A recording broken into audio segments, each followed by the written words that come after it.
The ANSI UL 4600 standard, also for autonomous vehicles, talks about what should be in a safety case to make sure the safety case has thought of all the things we know how to think of, and it's complete, it's valid, it's sound.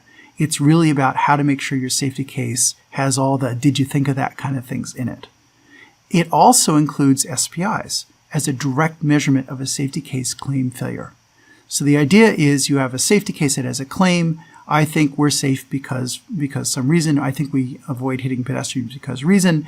And there's an argument saying, well, that claim is true because reason 1, reason 2, reason 3, and then the reasons have subclaims and so on down. The idea of an SPI is that it monitors the claim and says, I know at design time you argued this would never happen, and yet we just saw it happen.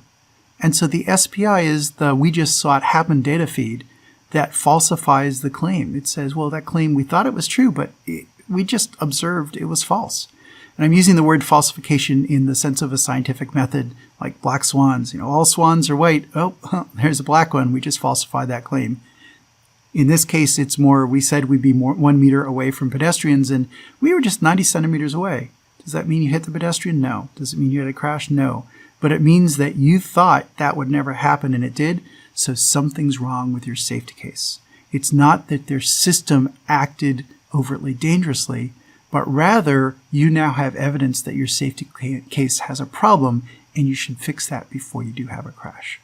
So a falsified safety case claim is there's something wrong with the safety case, and because you don't understand safety or your reason why you thought you were safe is incorrect, then you have to consider that you might be less safe than you thought you were. It's not necessarily a crash that's going to happen the next minute, so it's not a thing at runtime you slam on the brakes, but rather engineering feedback to go back and fix the problem. You do root cause analysis, and that root cause analysis might reveal you have a product defect or process defect, or your safety argument is constructed incorrectly, or maybe there's a missing part of the argument that didn't occur to you and this incident reveals it, or maybe your supporting evidence has gaps, it's biased, there's just corrupted data, who knows? Some of your evidence may not be right. Or maybe there's an assumption error. We just assumed this thing would never happen, and look at that. It happened, and sure enough, that violated our claim.